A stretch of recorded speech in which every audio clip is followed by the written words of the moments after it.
What is going on, everybody? It's your boy Gsluke. Of course, we're early on a Monday. Feels a little bit different. It's a little bit early for me to even be up at this point, but going to go over my early leans for the Memorial. Of course, some early research has already been done. Course breakdown already up on the channel, but what we're going to do here is we're going to go through the outright board, talk through some of the people that I might be firing bets on early in the week, and of course, just some of the players that I have my eye on for this week. So we're not going to delay it all. We're just going to hop directly into the board. I can see we have Chandler down in the chat. What is going on, Chandler? Hopefully you're doing well here this Monday morning, right? A little bit quiet here. I'm not used to doing content this time of the week, but I know a lot of people ask about the early betting board, just my early thoughts about the event in general, and that's what we're going to go over here. So if there are any questions that you have, if there's anybody you want a deep dive on, just feel free to go ahead and throw their name down in the chat. So at the top of the betting board, you can see a lot of names that are steamed down, at least currently. I'd expect a few of these guys to perhaps get a little bit longer in terms of their odds throughout the week. I wouldn't expect any of these guys at 11 or even mostly the guys at 22 to 1 at this point to really get steamed down. I mean, those numbers are going to be fair. Usually we do see a favorite win the Memorial Tournament. I mean, a few of the notable exceptions were Jason Duffner. I believe he won it like 40, 50 to 1, something like that. That was back in 2017. Year before that, William McGirt won. He was a pretty big long shot. And David Lingworth won the year before that.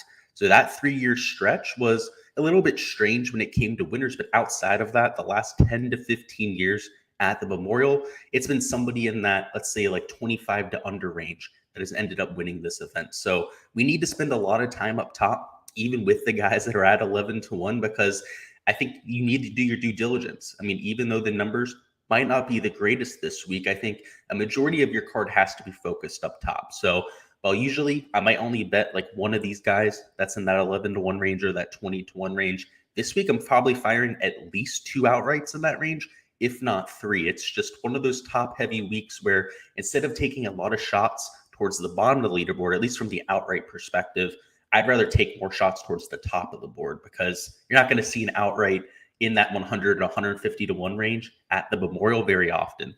Let's talk about why. So before we talk about the players, just a Spark Notes version of the course breakdown. This is an extremely difficult golf course. It's a par 72, but it's still going to play well over par. So even with the 4 par 5s, which are more than scoreable, they're all less than 580 yards, it still plays difficult. And that's because of the greens. I mean, they're Augusta National, like with the creativity that's needed on them. They're running very fast. The rough there is like 4 inches long. So there's a lot going against these players. You need people that are accurate off the tee. You need elite of the elite level approach players because of the penalty for missing greens around Muirfield Village. And of course, you got to be a decent putter. Now, you've seen some people win this that aren't great putters at all, like a John Rahm, for example. Patrick Cantlay is a great putter, though. So obviously, on the flip side, we have seen some pretty solid putters win at the Memorial Tournament. But in general, guys like Hideki have won here. Jason Duffner, of course, is a prolifically bad putter. So you don't have to be a good putter, but you have to be good off the tee, and you sure shit have to be an elite level iron player. I mean, I'm not talking about decent irons. You have to be one of the top 10, maybe 15 iron players that week to even have a chance to win this golf tournament. In fact, you probably have to be a top 5 iron player to even have a remote chance at winning this golf tournament. So just keep that in mind when we're going through the board. Is elite iron play, of course, off the tee play is important. And putting, while it's not the end all be all, it is a good tiebreaker. So let's talk through the board. So we have John Rahm at the top at 11 to 1. Same thing with Rory McIlroy. Both of them are the clear favorites at this point. And for me, I'd rather have Rory as the favorite, especially with the recent form. I know John Rahm won at the Mexico Open, but I mean, Rory McIlroy's been in contention seemingly every single week he's teed it up for the last 2 to 3 months. And we know from a long-term perspective that he starts to get in these runs where he'll go on form. I mean, from a course fit perspective, this is perfect form, right? You have to be solid off the tee. That obviously plays into his skill set. He's a well-rounded player. Has played well at the Arnold Palmer in the past where he's won multiple times. Eastlake Golf Club, one of my favorite comps for this week. He's won at before, and that was just in the outright strokes department, not with any type of staggered start there. Just a lot really looking up for Rory McIlroy. I mean, even if you think about some of the other comp courses for Rory, he's had plenty of success, like a Valhalla. That's another course I'm using as a comp here. He's had plenty of success at in the past. So I do like him as a potential target at 11-1. Now, I haven't fired an outright on anybody yet, so we're really just talking through my thought process here. If I was going to bet anybody up top, at least at the 11-1 range in one of those top two, it would be Rory McIlroy. But the odds are I'm probably not going to fire that bet because from an approach play perspective, you have to be an elite level iron player. And I know I just mentioned that, but Rory McIlroy struggles with that from time to time. You know, he can have those pop weeks, but he also goes out there from time to time and gains, let's say, like 1 or 2 strokes to the field. You know, has a few solid iron shots, but of course, isn't always the most consistent in that category. That's not going to be enough to win the Memorial. I mean, you have to literally be firing in all cylinders to finish in that top 10 there. So we'll have to see. I'm probably not firing on Jon Rahm or Rory McIlroy. Where I'm starting to get a little bit more interested is in this 18-25-1 range where we have a solid 6 or 7 golfers. And most specifically, I have my eye on Cam Smith, who's at 22-1. I think this number is the most likely to get bet down of anybody on the board. So he's here at 22. Would not surprise me if by tomorrow he was at 20 or maybe even 18-1. Like he's over here at DraftKings right now on FanDuel. Sorry, it's all the way around. On DraftKings, he's 22-1 right now. On FanDuel, he's 18-1. I would not be surprised if that DraftKings number gets bet down. So if you want to get on the Cameron Smith bandwagon, you probably want to do so right now. The approach play has been elite over the last few months. I know we're looking for an elite level iron player, and maybe historically Cam Smith hasn't been that, but of late he has been. In fact, he's been one of the best iron players in the world over his last 3 to 4 months. The off the tee play can be a little bit shaky, so that would be the one area I worry about with the Cam Smith.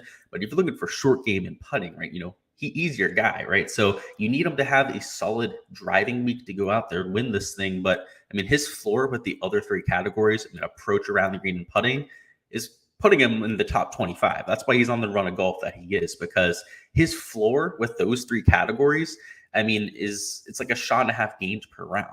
I mean, if he goes out there and even bleeds strokes off the tee, a lot of times he's having an average round when it comes to shots gained, let alone if he goes out there and has a good driving day. I mean, that's when he's gaining 4 or 5 strokes to the field in any given day. So at 22-1, I might fire an outright bet there. It would be, you know, he's probably my number 1 guy I'm considering up top. Number 2 would be a Rory McIlroy.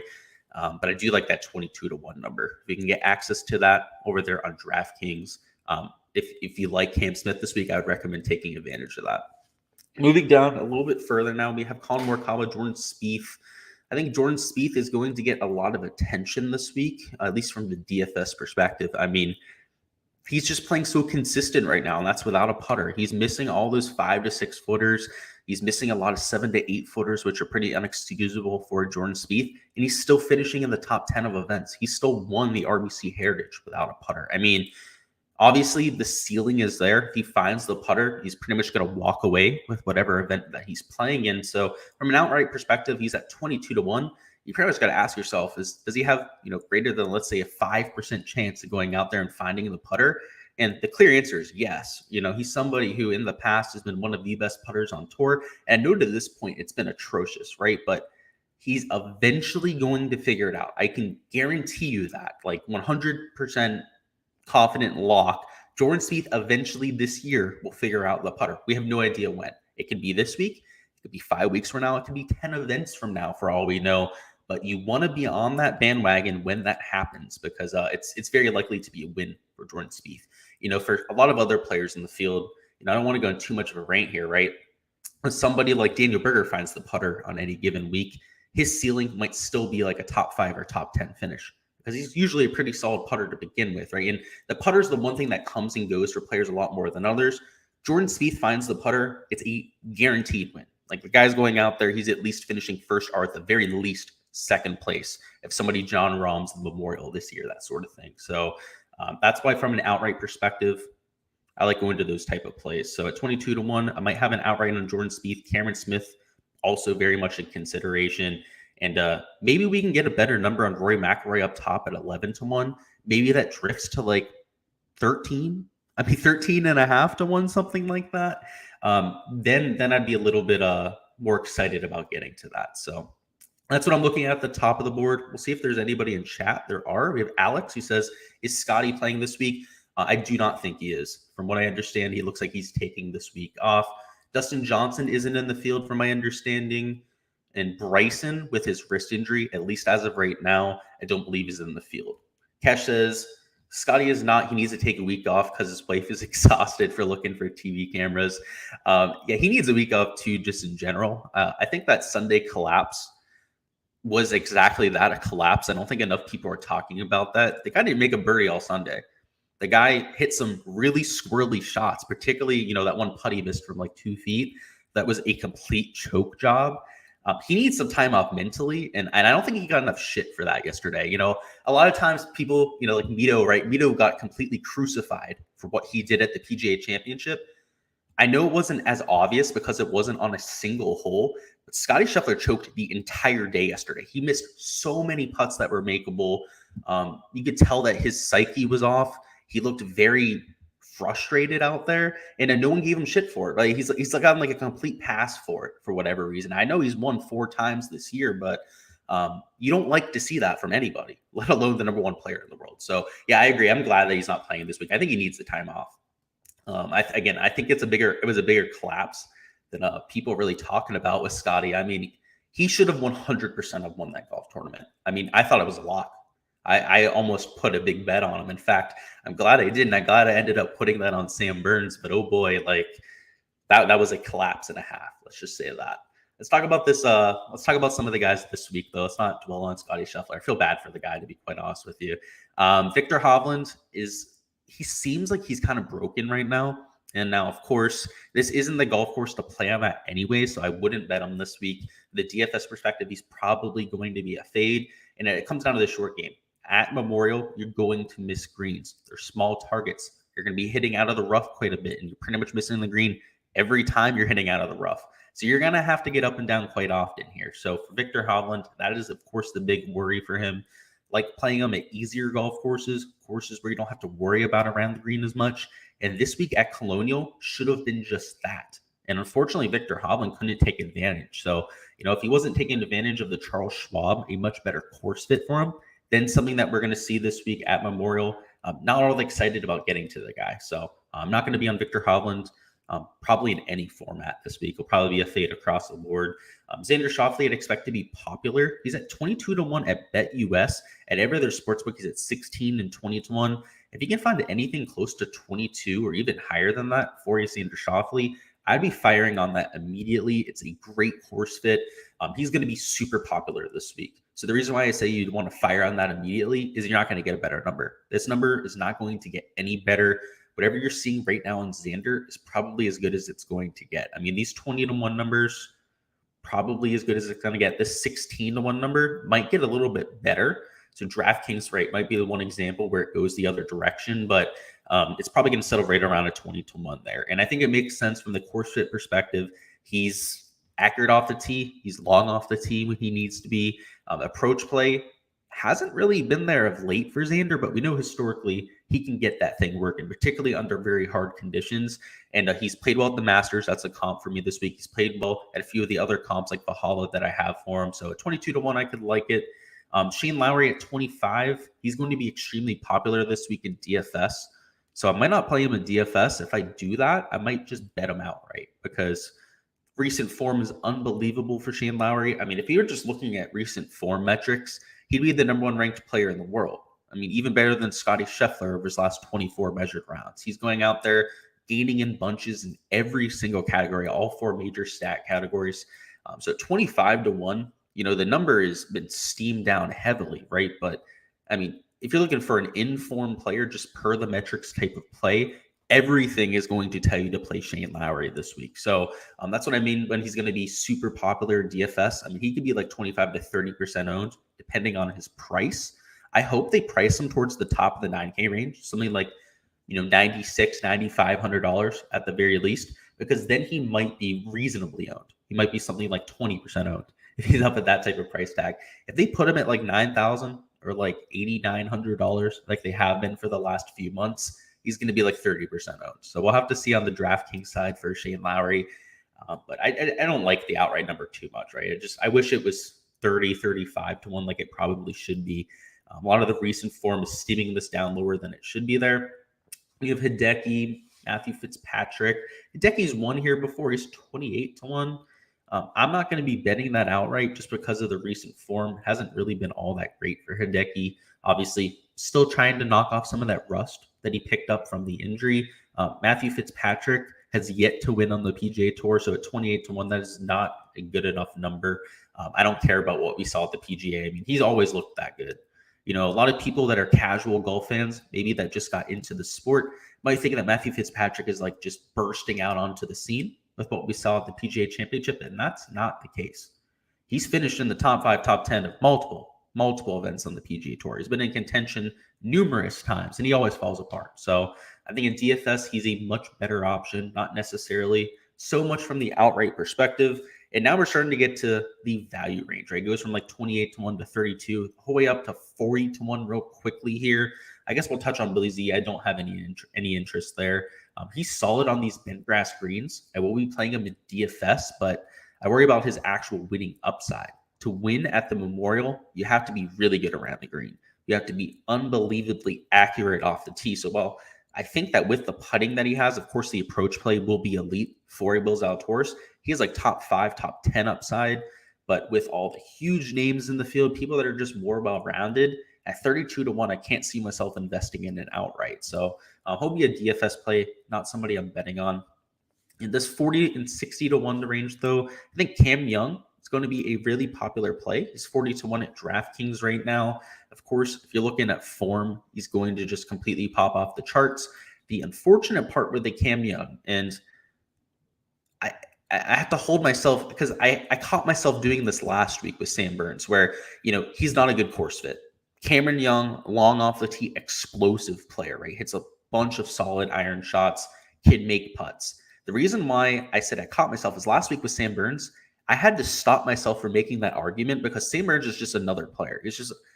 He's a cat of his own. He's on another league of his own. In fact, he has 3 wins this year. He's 1 win less than Scotty Scheffler. He's an elite level player. I've been banging that drum for at least 2 years now. In fact, I think he's a top 5 player in the world. And if he wins again, people are just going to have to finally admit that Sam Burns is that good. He's that guy. Cameron Young is on a similar trajectory. Now, it's way too early in his career to be saying this, but Cameron Young's stats look almost identical to Sam Burns from when he first got on tour, when he started going out there, having those ceiling rounds, those first round leaders, playing well in an RBC Heritage, which makes no sense for Cameron Young's game. And of course, Sam Burns winning the Charles Schwab Challenge makes no sense from a skill set perspective. But I played him last week just based on pedigree alone. You might want to do that with Cameron Young. Cameron Young, similar skill set, long off the tee, explosive with the irons, gets super hot from time to time. And the putter for Cameron Young, kind of like he's Sam Burns, he's going to consistently gain to the field. But when you really want to have a Sam Burns or a Young is when they're gaining like 4 or 5 strokes to the field with the putter in an event. So he's a high upside play. He's definitely going to be in my DFS pool. I'm not sure if I'm going to bet it outright with Cam Young. 40 to 1 is just, it should be larger than that. Based that he's just a new player on tour. I mean, Max Homa, Sungjae Im, Joaquin Niemann, right? Obviously higher pedigree players at this point of their career than a Cameron Young. But yeah, from a DFS, from a just career perspective, I am very, very high on somebody like a Cam Young. Max Homa at 40 to 1. I actually do like that number. This is very likely to get added to my betting card there. Last week, he disappointed a lot of people. He was, of course, a fade for us. Finished towards the middle of the leaderboard, right? So it didn't end up mattering when it came to your large field GPPs. So people might try to avoid him this week. You can see the outright number probably higher than it would have been if he went out there and finished in the top 10 or top 15 because he won the week before. He won at the Wells Fargo. That's a difficult golf course where you have to be good around the green, very small greens. So very similar setup that we're going to have for Max Homa this week. So I like him at the Genesis, right? He won, of course, over there at Riviera Country Club. And that's another really difficult track, a track where you have to be able to get up and down. You have to be a well-rounded player. So 40 to 1, I could certainly see myself on some Max Homa.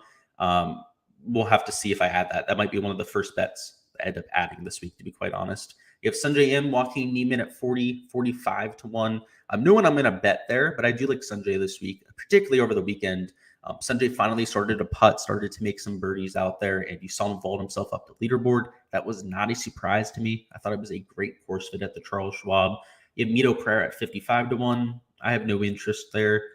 He should be like 100-1 to win this thing, right? He's one of those guys who's propped up by the recent form, by some of the recent finishes that we've seen from him. And I'm going to wait for him to get back to his normal number, which should be closer to maybe like 60, 65-1, something in that range.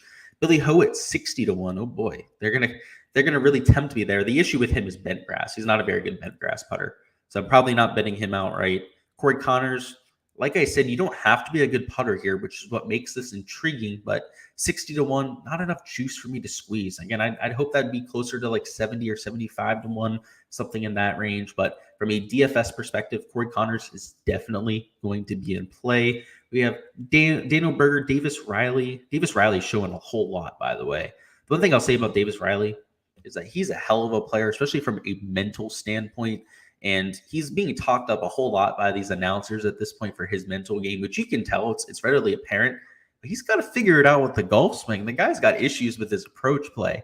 Like, he's got everything else but the golf swing. And it seems like everyone else on tour has everything but the mental game.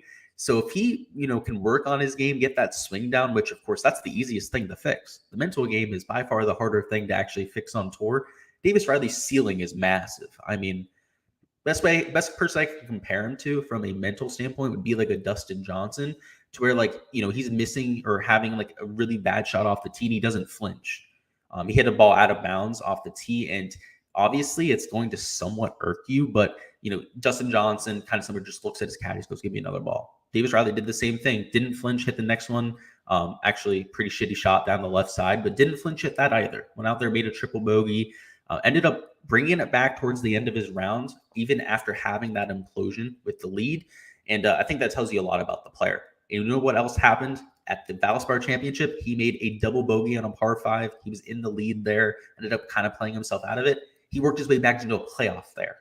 This guy is a mentally tough bastard. He does not give up. I mean, most people, like an HV3 is a perfect example, right? You have that 4-putt, you have that triple bogey, you just give up. You just eject from the golf tournament, right? Not Davis Riley. Davis Riley is not that weak-minded.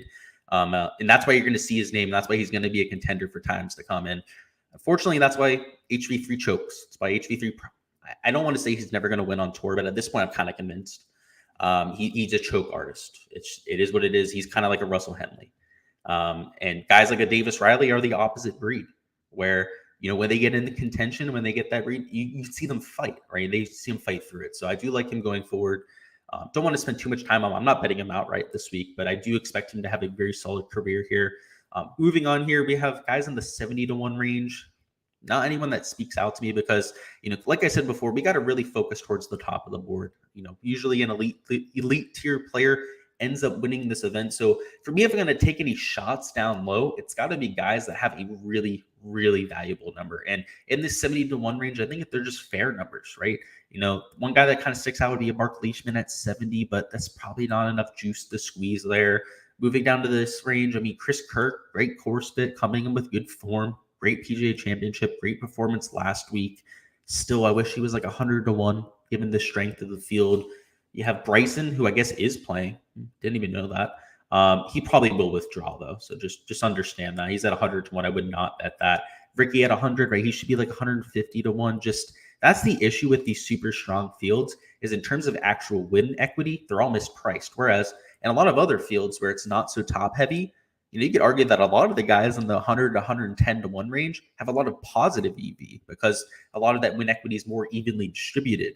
In this golf tournament, at least half of the win equity is in those top 10 players. At least, if not more than that, is up there with the top 10 players. So not really anybody that's drawing my eye as of right now, to be quite honest with you. I mean, Keith Mitchell at 130-1, I guess. I mean, he's played well at Quail Hollow. That's one of the few comp courses that's on my list of 5 to 7 this week. You have Cameron Champ at 150-1. I mean, this isn't a Cameron Champ type of golf course, but he does some wild stuff out there. He wins at golf courses he has no business at winning at. Again, probably not adding to my card. EVR at 175. It's really hard to take long shots at a week like this. It's so top heavy. Again, it's really hard to expect a William McGirt or a David Lingmerth type of year to happen because it doesn't happen very often. It happens like once or twice every 20 to 30 years. So if we're going to take any shots down, though, I think Luke List at 180 to 1, he's like maybe one of the only guys that if you consider betting at this point. I mean, Hideki's one here, Jason Duffner's one here. He's that exact same type of player, right? Where he gains in every category but the putter, but it is a huge, huge leakage with the flat stick. Maybe he can get it done here too, right? If those other players were able to get it done. So at 180 to 1, maybe he makes the betting card. Matthew Wolff is a no bet for sure at 200 to 1. He's pretty lost at this point. Matt Jones is a wild man. That's the only reason I always look at him from an outright perspective, but this probably isn't the golf course for him. In terms of like a pure flyer, this 200 to 1 range, I mean, it'd be just that. It'd be a pure flyer.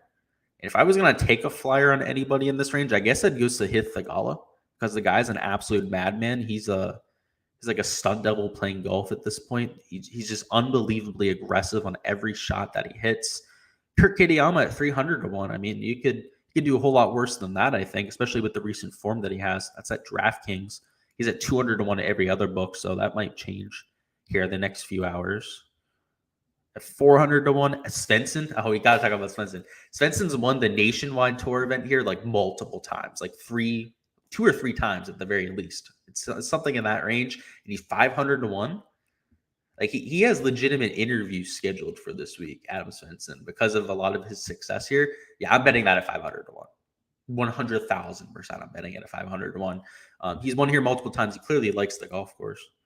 And that's what I mean with the long shot. Like you have to really pick your spots. And there's no chance that he's 500 to 1 by the end of the week. I guarantee you he gets bet down from that. So you got to find your spots here. Bo Hoag is a local guy. He's 600 to 1, probably betting that too. Ended up finishing in the top 10 last year. From a skill set and a pedigree perspective, Bo Hoag sucks, right? But he's at least a PGA Tour level player who has a lot of familiarity with the golf course. I believe it's his father might be the superintendent of the golf course, something along those lines. So he's played a ton of rounds here. You have David Lingmerth, 600 to 1. Obviously not betting that. Not betting Jason Duffner at 750. I'd much rather go to somebody like a Bo Hoag, who's at least a little bit younger, at least a little bit more informed than some of these other players. Willie McGirt, he's here at 1,000 to 1. This is what I mean. Like when some of these guys won back in the day, it was just absolutely ridiculous stuff. But that's all we've got here for the early leans. We'll catch up on chat before we hop out of here. Alex says, does Sanjay seem like a solid fit here? He does. He's more of a positional player. So with the off the tee play, he should be able to keep himself out of the rough. The approach play, when he's playing good golf, and again, that's a caveat, right? He's got to be playing solid golf. He hits plenty of greens. And I like that he was able to shake off the rust last week. So I do like Sanjay in here. He'll definitely be in my DFS pool. I just didn't like the outright number. I thought he should have been a little bit higher, maybe towards like, 60 to 1, something like that. So I do like him as a play, maybe not so much from the outright perspective. And Catch Me If You Can says, dudes are going to go low this week. I live there, and it's supposed to be 70s and sunny and no wind. I don't know if they're going to go low, but it's going to play easier, right? I can see it playing towards like 16 to 17 under par. With the greens that they have there, it doesn't matter if there's perfect wind. I mean, the greens are hard enough themselves. I mean, you're going to see just a ton of 3 putts. The rough, right, it's like 4-inch rough. So if you're missing fairways, last year it was a 0.51 stroke penalty per missed fairway. So if you miss 4 fairways, that's at least 2 strokes. I mean, everyone's missing 4 fairways, right? So there's defenses to this golf course where I would kind of argue against that. They're not going to take it to like 20 under par. If it's going to get taken low, I could see it to like 16, 17 under par. If I had to project it, I'd say like 14, 15 under par. I tend to agree with you where I expect this to at least get taken apart by a few players, but I expect a lot of the field to shoot over par. So even with perfect, pristine conditions, it's a golf course that has a defense setup that you don't need the weather, right? Whereas a lot of these Texas golf courses, you have to have the wind to blow for it to be protected. I mean, the greens here at Memorial are crazy. I would 4-putt every single hole. So we'll have to see on that. And Robert says, morning, Luke, just catching up. Let's get this cash this week. Congrats on the last 2 weeks. Yeah, I lucked out. With the JT one, I told you guys, I was like, JT, 7 strokes back. I think he has a chance. That was more of a gut feel than anything. Yesterday with Sam Burns the guy is on a heater. I'm like, guys, like everyone's going to fall apart. Obviously didn't think it was going to happen to the level that it did. I thought it was just going to play slightly difficult. I thought St. Burns was going to get to like 11 under par because when I bet him, it was 326. He was 32-1, and he was at 9 under par with like 4 holes left, I believe. 3 or 4 holes left when I actually fired the outright bet. And I'm like, okay, if we can get to 11 under par, make 2 birdies or something like that, maybe Scotty Scheffler shoots 1 under or 1 over his last 12 holes because he was still at 11 under par at that point when I placed that bet. And then, of course, all hell breaks loose. Like, literally, I thought he was potentially going to win without a playoff based on how bad that they were playing. So, yeah, thank you. I appreciate the congratulations there, but it was a strange week. I mean, I lucked out. I mean, I'll just say it how it is. I lucked out. I probably should not have won that St. Burns bet, but I did. Is what it is. It works out sometimes. Sometimes negative EV bets end up working in the long run. But that's all I've got for you guys. That's all for the early leans. As per usual, we'll have DFS core picks dropping on later this afternoon. We'll have some value picks, fades, and sleepers, all that sort of fun stuff dropping. So if you haven't already smashed the like button, make sure you go ahead and do that before hopping out of here. Also, make sure you go ahead and subscribe to the channel if you haven't, so you don't miss any of that content to come. Best of luck with all of your betting for this week. Of course, all of your DFS lineups when we get around to that fun stuff. And I'll see you guys next time.